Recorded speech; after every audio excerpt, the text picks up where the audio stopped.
Do you have idea?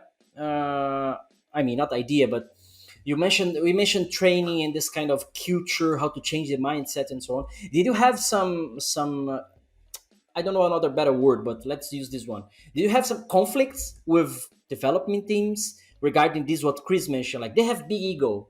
I was developer as well. I had big ego. Now I'm in security. My ego is bigger because Yeah, I know because I know both. Yeah, I know security and code. it's a common side effect. So I'm doing security, and now I know how the things work, and now I will break the thing, so my ego is 10,000. Yeah, Even worse, I go back and break my own code in some companies just to say that they are not they are not secure. No, just kidding. little But guy travel in the time and kill this shit. Yeah, did you have some conflicts with development teams, like approaching with security and so on?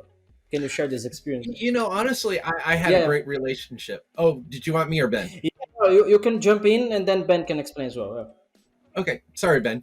Don't worry. yeah. You are you So, are you are the guest. You own the podcast now. Don't worry. no, no, no. Honestly, I had a great relationship with my developers. Coming in from being an architect and knowing the lingo and knowing it, it really it goes so far. And the reality is, developers, when security throws all their crap over the fence, right? Hey, guess what? You have this number of vulnerabilities from this tool, blah. And the problem is, developers look at that and they go, "What the hell am I supposed to do with this?" And I have all this Move stuff that's system. coming over from security. It means nothing to me without context. And that's why, all the application security teams need to have a developer on there, because then you can take it, you can weed out the crap or weed out the low stuff that means nothing. If you have a command injection and you're writing a console or a application that runs from the command line or the terminal, it doesn't matter. You're already on the box. But if you're running it within a context of a web, it means everything. And one thing that I did to help companies, and I did for my own, because to help bring in security into the developers, I reached out and had started off as 20 and we ended up with 27. But I reached out to the software architects for the very large teams down to the small, the guys who were well respected within the organization. I said, let's put together a document that does two things. I want to know code writing, right? The term just basically the quality of code, right? You're going to write the code properly. This is how you're going to do it. Company wide, this is our company You standard. mean code standards? Yeah, code standards. Yeah. Here's our company code standard, but then we're going to tack security into it.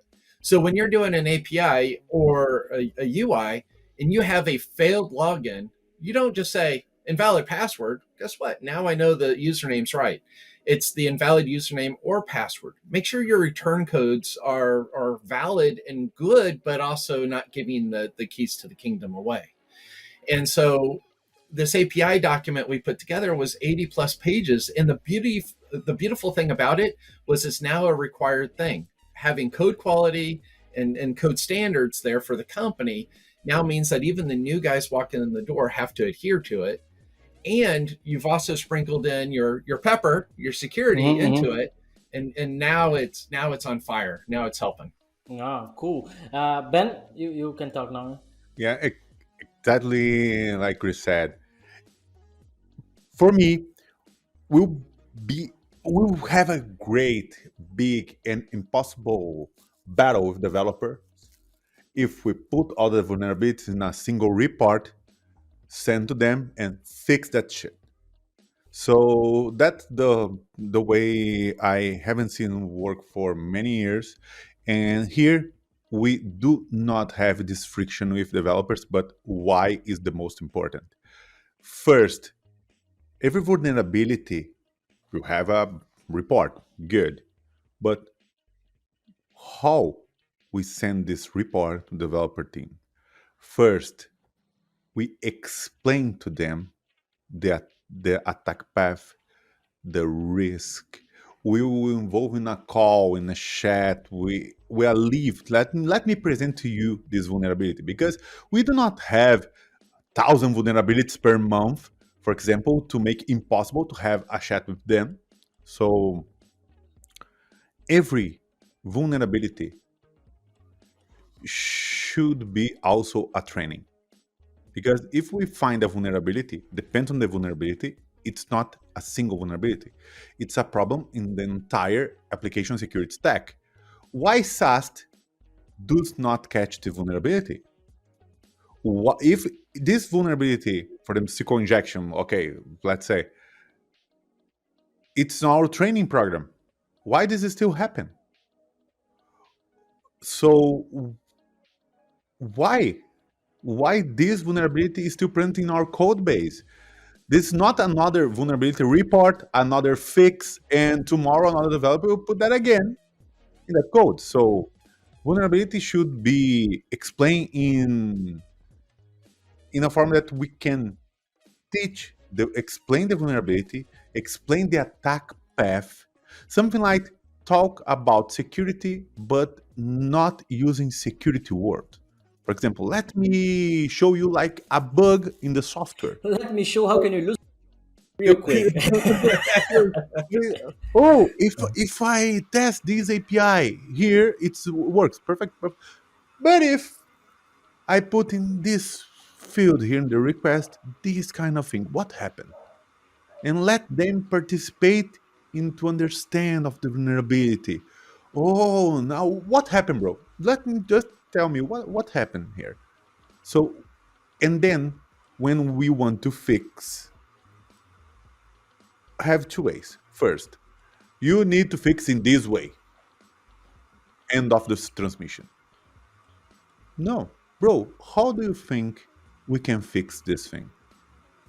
Call the developers to participate in the solution because their ego are important. They build the software, they want to build the solution too. Because if we build something for you, okay, and another person came and just put a fix in your side, you feel bad because you are not now part of the solution completely, because you are not responsible, for example, for the fixes. You are not responsible to propose something that will be better. And sometimes that's really important. An application security specialist, application security engineer, does not have much experience and skills for development that a developer has. Oi, gostou desse corte? Então te aconselho a seguir o perfil que tem muito mais conteúdo e também te convido a continuar o episódio completo na íntegra.